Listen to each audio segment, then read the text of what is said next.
शाहिद अफरीदी ने T20 world cup के लिए पाकिस्तान टीम से उम्मीदें वाबस्ता कर ली हैं। सम्मा टीवी के शो में शाहिद अफरीदी बात करते हुए कहा कि पाकिस्तानी टीम ने मेगा इवेंट में तमाम बुनियादों का अहाता कर लिया है।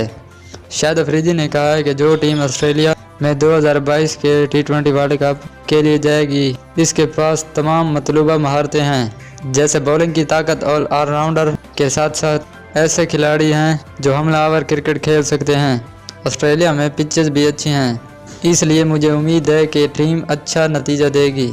ऑलराउंडर ने कौमी टीम में मैनेजमेंट की अहमियत पर भी रोशनी डाली। इनका कहना था कि अहम चीज़ मैनेजमेंट होती है, इसके बाद कोचिंग आती है। खिलाड़ी पहले ही बैनुल अक़वामी क्रिकेट खेल चुके हैं। मेरे ख्याल में सकलैन मुश्ताक और मोहम्मद यूसुफ बहुत अच्छा काम कर रहे हैं।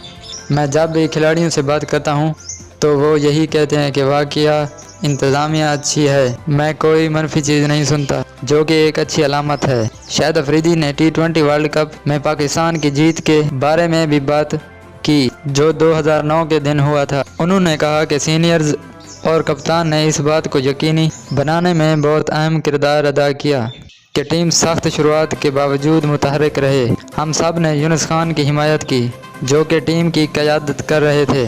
तो सामीन, अगर आपको हमारी वीडियो अच्छी लगे, चैनल को सब्सक्राइब कर दीजिए और साथ ही बेल आइकॉन की घंटी को प्रेस कर दें।